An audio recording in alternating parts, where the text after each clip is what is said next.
नमस्कार। वृश्चिक लग्न यानी स्कॉर्पियो एसेंडेंट वालों के लिए सितंबर 2025 का महीना कैसा रहेगा?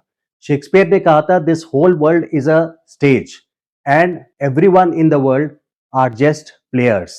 यानी ये पूरी दुनिया एक स्टेज की तरह है और इसमें जितने लोग हैं वो सिर्फ एक खिलाड़ी हैं।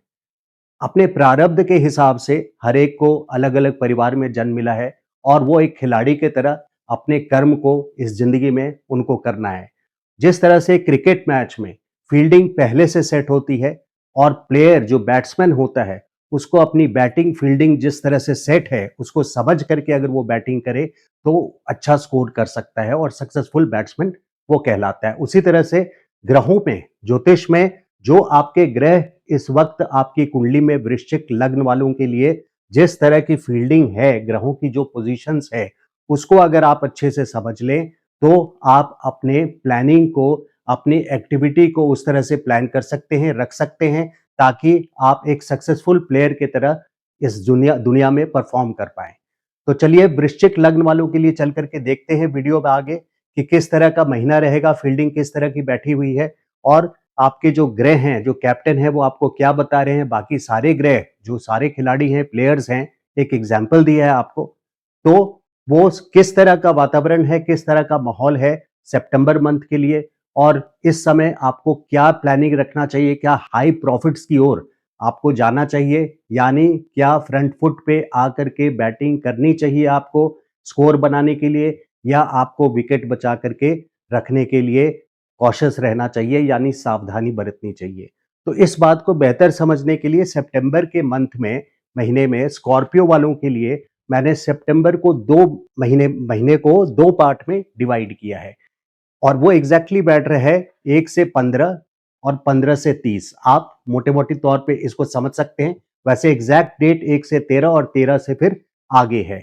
उसको हम डिस्क्राइब करेंगे, उसको समझेंगे कि कब तक आगे कब तक है और क्या ये पहला 15 दिन आपके लिए अच्छा है या बुरा है, किस तरह से आपको परफॉर्म करना है, कितना रिस्क लेना है, नहीं लेना है, उस बात को समझते हैं। लग्नेश आपके मंगल जो हैं, वो 11वें स्थान पे यानी धन स्थान पे और 11वां स्थान बहुत शुभ स्थान है, यहाँ पे हर ग्रह अच्छा फल देते हैं।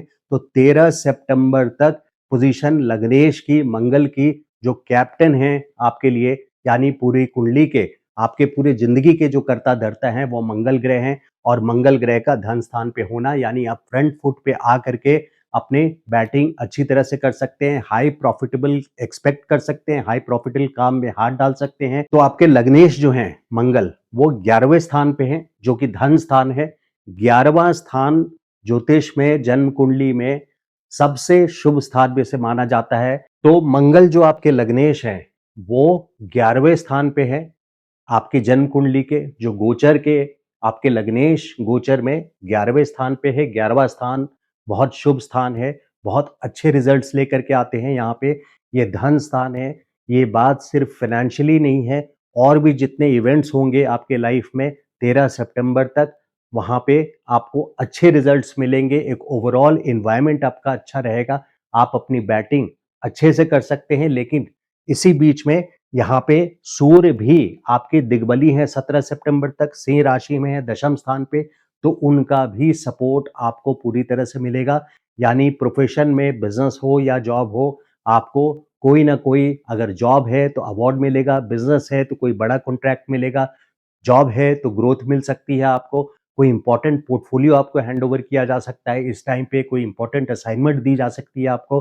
तो यहाँ पे टैगलाइन ये है बेसिकली कि 13 सितंबर एंड 17 सितंबर तक आपके लिए कुंडली में गोचर के ग्रह सितंबर के महीने में बहुत फेवरेबल है। लेकिन वहीं वहीं पे 7 सितंबर से 14 सितंबर तक जरा सा केयरफुल रहने वाली बात है, क्योंकि सूर्य बेशक दशम स्थान पर हैं लेकिन पहले से वहां पे केतु विराजमान है। तो सूर्य और केतु आपस में बहुत नजदीक हो जाएंगे 7 से 14 सितंबर तक, जिसको युति बोलते हैं। तो युति वाली सिचुएशन में अपने प्रोफेशन में यानी काम धंधे में कोई ना कोई पीड़ा आपको 7 से 14 सितंबर तक मिलने के चांसेस हैं। तो विशेष करके 7 से 14 सितंबर तक कोई बड़ा रिस्क अपने प्रोफेशनल फ्रंट पे, बिजनेस में या जॉब में आप ना लें। वहीं 13 सितंबर के बाद से लग्नेश आपके चले जाएंगे खर्चे वाले भाव में दुर्भाग्य स्थान पे यानी 12th हाउस में, 12th हाउस खर्चा का भी घर है, दुर्भाग्य स्थान है, तो यहाँ पे आपको 13 सितंबर से लेकर के 27 अक्टूबर तक आपको बैकफुट पे रहना चाहिए। तो ये स्ट्रैटेजी रणनीति जो होती है, उसको समय को समझ करके आप अपने प्लान्स को इम्प्लीमेंट करेंगे, लागू करेंगे, तो सक्सेस मिलने के चांसेस और अच्छे रहते हैं और जो बुरा वक़्त होता है, उसमें आप अपने रिस्क्स को कम करना चाहिए। नेगेटिव टाइम पे, एडवर्स टाइम पे आपके रिस्क वहाँ पे लेने के चांसेस रिस्क आपको नहीं लेना चाहिए 13 सितंबर से लेके 27 अक्टूबर तक। ये एक एक्सपेंसिव टाइम साबित होगा आपके लिए। इस बात का आप ध्यान रखिए क्योंकि 12वां स्थान दुर्भाग्य स्थान भी है जैसा मैंने बोला और वहीं पे 17 सितंबर से फिर अब 17 सितंबर से 24 सितंबर फिर से ये जो 7 दिन है, पहला जो 7 दिन था वो 7 सितंबर से 14 सितंबर जब प्रोफेशनल रिस्क लेने के लिए मैंने आपको आगाह किया कि इस समय आप प्रोफेशनल रिस्क ना लें और 17 सितंबर से फिर 24 सितंबर तक यहाँ पे सूर्य और शनि का ऑपोजिशन होगा यानी सूर्य आपके 11वें भाव में और शनि आपके पंचम स्थान पे। यूं तो ये 17 सितंबर से लेकर के 17 अक्टूबर तक है, लेकिन जो इसकी तीव्रता है 4 डिग्री पे शनि है और डिग्री वाइज अगर नजदीकी देखे जाए तो वो 17 सितंबर से लेकर के 24 सितंबर तक ज्यादा है यानी क्लैशेस होने के चांसेस हैं गवर्नमेंट के साथ, मैनेजमेंट के साथ, अथॉरिटीज के साथ। तो कोई भी आपके बॉस हैं, सीनियर्स हैं, इन लोगों के साथ केयरफुली हैंडल करना पड़ेगा आपको अपने इंटर रिलेशनशिप्स आपस में जो बातचीत करने का तरीका है उसको। उसके अलावा जो चूंकि 11वां स्थान धन स्थान है, फाइनेंशियल पोर्टफोलियो को आपको बहुत केयरफुली हैंडल करना पड़ेगा क्योंकि 11वां स्थान धन स्थान है। तो कोई भी इंपॉर्टेंट बड़ा स्टेप आप 17 सितंबर से 24 सितंबर तक आप ना लें किसी भी फाइनेंशियल मैटर्स में।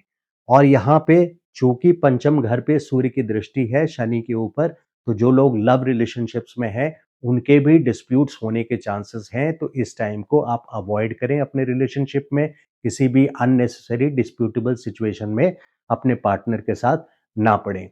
जो लोग मैरिड हैं जिनके बच्चे हैं उनके लिए भी चूंकि पंचम स्थान बच्चों के लिए भी होता है, तो बच्चों के साथ किसी तरह के डिस्प्यूट्स में ना पड़े इस टाइम पे 17 सितंबर से 24 सितंबर तक खास करके। अब बड़े प्लानिंग को देखते हैं कि जो 4 प्लैनेट्स होते हैं, 4 ग्रह जो होते हैं, शनि, गुरु, राहु, केतु, उनकी पोजीशन आपकी कुंडली में क्या है?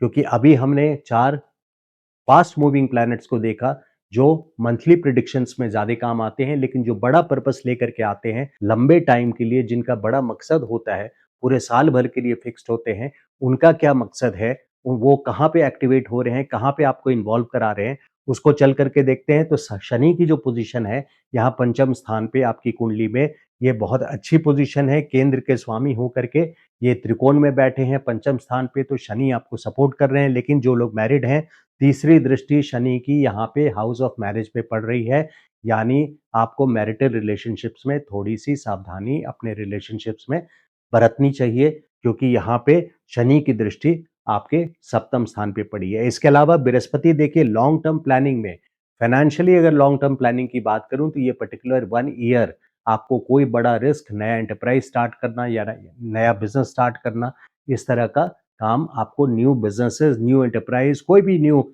एंडेवर हुआ यानी नया काम हुआ, उसको आप नहीं शुरू करें खास करके मई 2026 तक। बृहस्पति आपके अष्टम स्थान पे, इसकी 9वीं दृष्टि चौथे स्थान पे पड़ रही है, यानी पैतृक संपत्ति, इनहेरिटेंस वाली संपत्ति, विल से रिलेटेड कोई भी मैटर हो, उसको इनिशिएट करके प्राप्त करने का ये पर्याप्त समय है यानी अच्छा समय है। तो क्योंकि बृहस्पति की 9वीं दृष्टि अभी चतुर्थ भाव पे पड़ रही है जो फिक्स प्रॉपर्टी के लिए जिसको देखते हैं, तो बृहस्पति की पोजीशन पैतृक संपत्ति, विल, डेथ से रिलेटेड जो भी लाभ मिलता है उनको लेने के लिए तो अच्छा है, लेकिन आपके लिए नया बिजनेस शुरू करना या जॉब चेंज करना, इन चीजों के लिए अगले साल मई तक आपको सावधानी बरतनी चाहिए। वहीं केतु का ट्रांजिट अगले साल दिसंबर 5 तक दशम स्थान पे एक असंतोष आपको बना करके रखेंगे केतु यहाँ पे। प्रोफेशनल फ्रंट पे बिजनेस या जॉब हो तो यहाँ पे डिससैटिस्फैक्शन रहेगा। हालांकि वीडियो में जो पहले मैंने बताया कि मंगल जब लग्नेश आपके यहाँ पे और सूर्य 17 सितंबर तक दशम स्थान पे रहेंगे तो अनुकूल वातावरण मिलेगी। लेकिन आप लंबे टाइम की प्लानिंग को समझ करके चलें कि अच्छे टाइम को देखते हुए कोई बड़ा स्टेप, गलत स्टेप ना ले लें, कोई बड़ा रिस्क ना ले लें। इसलिए बड़ी प्लानिंग को भी समझना जरूरी है। राहु की पोजीशन चतुर्थ भाव में, यहाँ पे जो लोग फॉरेन कंट्री की प्लानिंग कर रहे हैं, अब्रॉड जाने की प्लानिंग कर रहे हैं, उनके लिए चतुर्थ भाव घर से दूर ले जाने के लिए राहु वहां सपोर्टिव है।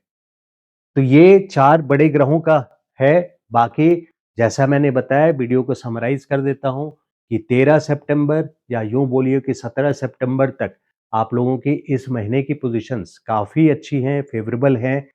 प्रॉफिट्स, रिटर्न्स अच्छा एक्सपेक्ट कर सकते हैं, फाइनेंशियली ही नहीं, अपने जो भी इवेंट्स आपके लाइफ में होंगे वो फेवरेबल होंगे, अनुकूल होंगे 13 सितंबर और खास करके 17 सितंबर तक। लेकिन सितंबर में 2 सप्ताह ऐसा है जब खास करके आपको विशेष करके सावधानी कॉशन रखना चाहिए। वो है 7 सितंबर से 14 सितंबर और दूसरा है 17 सितंबर से लेकर के 24 सितंबर, जब सूर्य और शनि की ऑपोजिशन हो रहा है। सूर्य और शनि का ऑपोजिशन हो रहा है। स्टूडेंट्स के लिए देखिए, पंचम स्थान के स्वामी बुद्धि पे शनि, यानी इसका मतलब है कि हार्डवर्क की जरूरत है। बृहस्पति जो ज्ञान के कारक हैं वो भी अष्टम स्थान पे है, तो अभी continue hard planning, success will follow, लेकिन इस वक्त पे आपको हार्ड वर्क करने की जरूरत है। लव अफेयर्स में जो लोग हैं, शनि रोमांटिक प्लैनेट नहीं है शुक्र की तरह, ना राहु की तरह। तो इस तरह से राहु इसलिए मैंने बोला क्योंकि राहु अपनी माया फैलाते हैं। खैर, तो शनि यहाँ पे एक ब्लैक एंड वाइट प्लैनेट हैं जिनको रियलिटी से मतलब है, रियलिटी से मकसद है, तो वही रिलेशनशिप्स रखने देंगे लव अफेयर्स में जो रियलिस्टिक है। तो ये था वीडियो सितंबर का, वृश्चिक लग्न का, स्कॉर्पियो असेंडेंट का। वीडियो अगर अच्छा लगा हो तो लाइक कीजिएगा। अगर आपको पर्सनल कंसल्टेशंस लेने हैं तो आप मुझे व्हाट्सएप पे मैसेज कर सकते हैं 9810844912। कंसल्टेशन चार्जेस एप्लीकेबल रहेंगे। अगर आपने चैनल को अभी तक सब्सक्राइब नहीं किया है तो request you to please subscribe to my channel. Thank you so much. नमस्कार।